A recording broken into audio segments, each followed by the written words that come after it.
Now I'd like to talk about the positive aspects of rewards for our behavior and the negative aspects of rewards for our behavior. And from that, I will suggest a protocol by which you can achieve a better relationship to your activities and to your dopamine system. In fact, it will help tune up your dopamine system for discipline, hard work, and motivation.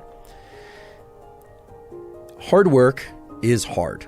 Generally, most people don't like working hard. Some people do, but most people work hard in order to achieve some end goal.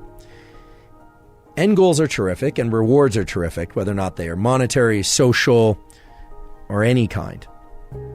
However, because of the way that dopamine relates to our perception of time, working hard at something for sake of a reward that comes afterward can make the hard work much more challenging and make us much less likely to lean into hard work in the future. Let me give you a couple examples by way of data and experiments. There's a classic experiment done actually at Stanford many years ago in which children in nursery school and kindergarten drew pictures. And they drew pictures because they like to draw. The researchers took kids that like to draw and they started giving them a reward for drawing. The reward generally was a gold star or something that a young child would find rewarding. Then they stopped giving them the gold star, and what they found is the children had a much lower tendency to draw on their own. No reward. Now, remember, this was an activity that prior to receiving a reward, the children intrinsically enjoyed and selected to do. No one was telling them to draw. What this relates to is so-called intrinsic versus extrinsic reinforcement. When we receive rewards, even if we give ourselves rewards for something, we tend to associate less pleasure with the actual activity itself that evoked the reward. Now, that might seem counterintuitive, but that's just the way that these dopaminergic circuits work. And now understanding these peaks and baselines in dopamine, which I won't review again, this should make sense. If you get a peak in dopamine from a reward, it's going to lower your baseline, and the cognitive interpretation is that you didn't really do the activity because you enjoyed the activity, you did it for the reward. Now, this doesn't mean all rewards of all kinds are bad, but it's also important to understand that dopamine controls our perception of time. When and how much dopamine we experience is the way that we carve up what we call our experience of time. When we engage in an activity, let's say school or hard work of any kind or exercise, because of the reward we are going to give ourselves or receive at the end, the trophy, the sundae, the meal, whatever it happens to be, we actually are extending the time bin over which we are analyzing or perceiving that experience. And because the reward comes at the end, we start to dissociate the neural circuits for dopamine and reward that would have normally been active during the activity. And because it all arrives at the end, over time, we have the experience of less and less pleasure from that particular activity while we're doing it. Now, this is the antithesis of growth mindset. My colleague at Stanford, Carol Dweck, as many of you know, has come up with this incredible theory and principle, and it actually goes beyond theory and principle, called growth mindset, which is this striving to be better, to be in this mindset of I'm not there yet, but striving itself is the end goal. And that, of course, delivers you to tremendous performance. It's been observed over and over and over again that people that have growth mindset, kids that have growth mindset, end up performing very well because they're focused on the effort itself. And all of us can cultivate growth mindset. The neural mechanism of cultivating growth mindset involves learning to access the rewards from effort and doing.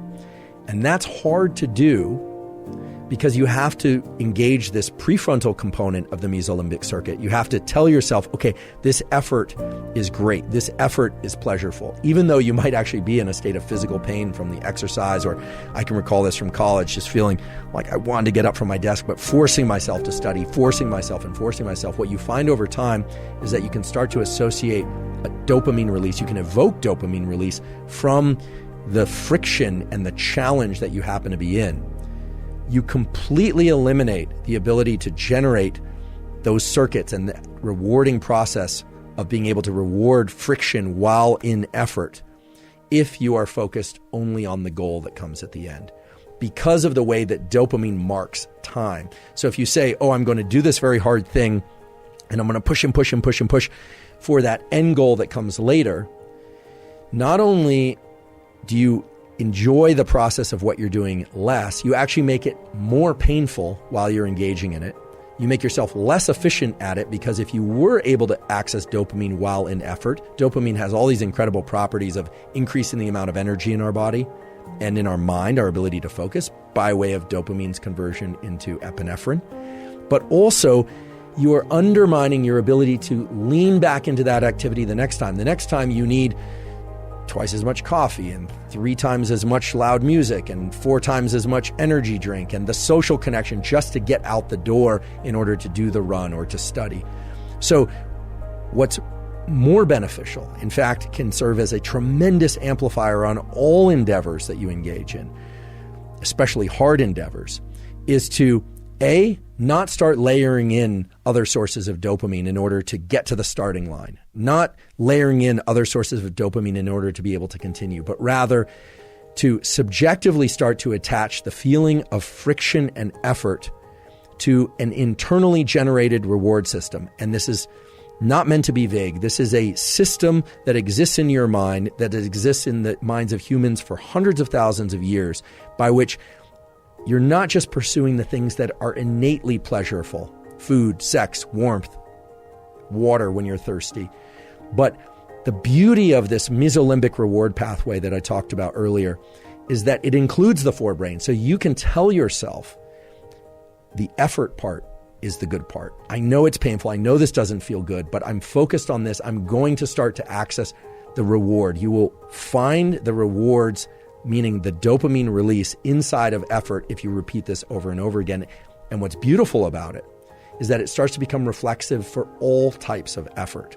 When we focus only on the trophy, only on the grade, only on the win as the reward, you undermine that entire process. So how do you do this? You do this in those moments of the most intense friction. You tell yourself, this is very painful, and because it's painful, it will evoke an increase in dopamine release later, meaning it will increase my baseline in dopamine. But you also have to tell yourself that in that moment, you are doing it by choice and you're doing it because you love it. And I know that sounds like lying to yourself, and in some ways it is lying to yourself, but it's lying to yourself in the context of a truth, which is that you want it to feel better. You want it to feel even pleasurable. Now, this is very far and away different from thinking about the reward that comes at the end, the hot fudge sundae for after you cross the finish line. And you can replace hot fudge sundae with whatever reward happens to be appealing to you. We revere people who are capable of doing what I'm describing. David Goggins comes to mind as a really good example. Many of you are probably familiar with David Goggins, former Navy SEAL, who essentially has made a post-military career out of explaining and sharing his process of turning the effort into the reward. There are many other examples of this too, of course. Throughout evolutionary history, there's no question that we revered people who were willing to go out and forage and hunt and gather and caretake in ways that other members of our species probably found exhausting and probably would have preferred to just put their feet up or soak them in a cool stream rather than continue to forage. The ability to access this pleasure from effort aspect of our dopaminergic circuitry is without question the most powerful aspect of dopamine and our biology of dopamine. And the beautiful thing is it's accessible to all of us.